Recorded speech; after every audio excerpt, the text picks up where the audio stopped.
Praise lord అందరికీ. మాకు దహించాగ్ని 2014 సంవత్సరం నుంచి తెలుసు.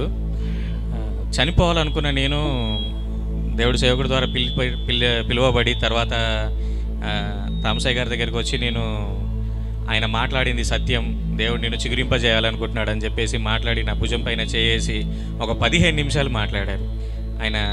ఆయన మాట్లాడడానికి అర్హుడిని నేను కాదు, కానీ దేవుడు నన్ను ప్రేమించాడు కాబట్టి ఆ ప్రేమను బట్టి ఆయన నాతో మాట్లాడారు, నేను నమ్ముతాను. ఒక్కొక్క రోజు అంటే మా దీని పరిస్థితి, మేము ఇక్కడికి వచ్చినప్పుడు ఎలాంటిదంటే ఇంట్లో తినడానికి లేని పరిస్థితి, చనిపోవాలనుకున్నాం మేము. ఆ తర్వాత ఒక్కొక్క వారం శనివారం మాట్లాడుతూ ఆయన మమ్మల్ని బలపరుస్తూనే ఉన్నాడు. ఆయన చేతి నుంచి ఇవ్వడానికి కూడా దేవుడు ఆయన ప్రేరేపించారు, కానీ మా విశ్వాసాన్ని పెంచడానికి ఏమో తెలియకుండా అది దూరం అయింది. మేము నేర్చుకున్నాం. ఇక్కడికి వచ్చి ఆయన నేర్పించే ప్రతి మాట, ప్రతి ఆరాధన ఒక్కొక్కటి మాకు మనసుకి తాకి బలపడడం. ఈ దహించాగ్ని మినిస్ట్రీ లేకపోతే మేము లేము, నిజంగానే చెప్తున్నాను. నేను నా భార్య ఈరోజు ఇక్కడ లేము. అంటే దేవుడు పిలిచిన తర్వాత కూడా మా దీన పరిస్థితిని బట్టి మళ్ళీ చనిపోవాలనుకున్నాం అనమాట. అంటే తినడానికి లేదనంటే అర్థం చేసుకోండి ఎంత ఘోరమైన పరిస్థితి అని చెప్పేసి. బిజినెస్లో లాస్ అయిపోయాను, అన్నీ కోల్పోయాను, ఉద్యోగం పోయింది, అన్నీ పోయాయి. అంటే ఏది నన్ను నిలబెట్టలేక బాగు చేయలేకపోయింది. కానీ దహించాగ్ని సన్నిధి మాత్రం నన్ను బ్రతికించింది.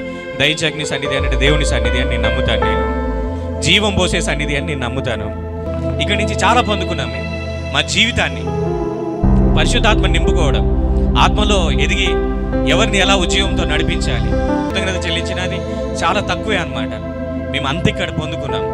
ఈరోజు ఈ స్థితిలో ఉన్నామనంటే, ఈ స్థితి అనంటే మేము ఇప్పుడు బాగున్నాం. మా ఇంటికి అన్ఎక్స్పెక్టెడ్గా 100 మంది వచ్చినా సరే రాత్రిపూట నేను భోజనం పెట్టగలను. అటువంటి స్థితిలో దేవుడు నన్ను పెట్టాడు.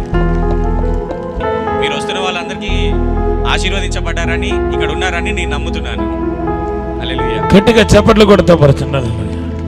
అసలు పరిశుద్ధాత్మ అంటే ఏంటో మాకు అసలు తెలీదు, కానీ అలాంటిది మేము ఎప్పుడైతే చాలా కృంగుదలతో వచ్చాము దహించగ్నికి, దేవుడు ఆ రోజు మాతో మాట్లాడింది శరీరం అండి, క్రీస్తు శరీరం అనే మాటతో మాతో మాట్లాడాడు.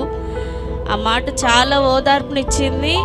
ఇంకా పరిశుద్ధాత్మ గురించి డాడీ చెప్పినప్పుడల్లా ఇది నాకు కూడా ఇస్తాడా దేవుడు అని చెప్పేసి నేను అడిగినప్పుడు దేవుడు నాకు వచ్చిన 2 వీక్స్కే నాకు మళ్ళీ పరిశుద్ధాత్మని ఇచ్చేసాడు. అప్పటి నుంచి ఆత్మలో ఒక మహిమ నుండి అధిక మహిమకి దేవుడు నన్ను తీసుకెళ్తూనే ఉన్నాడు. ఎప్పుడైతే ఇక్కడికి వస్తున్నానో ఆత్మలో దేవుని ఎలా ఆరాధించాలి అనేది కూడా నాకు తెలీదు, కానీ దేవుడు ఇక్కడికి తీసుకొచ్చినప్పుడల్లా దేవునితో ఎలా కనెక్ట్ అవ్వాలో ప్రతిదీ దేవుడు నేర్పిస్తున్నాడు.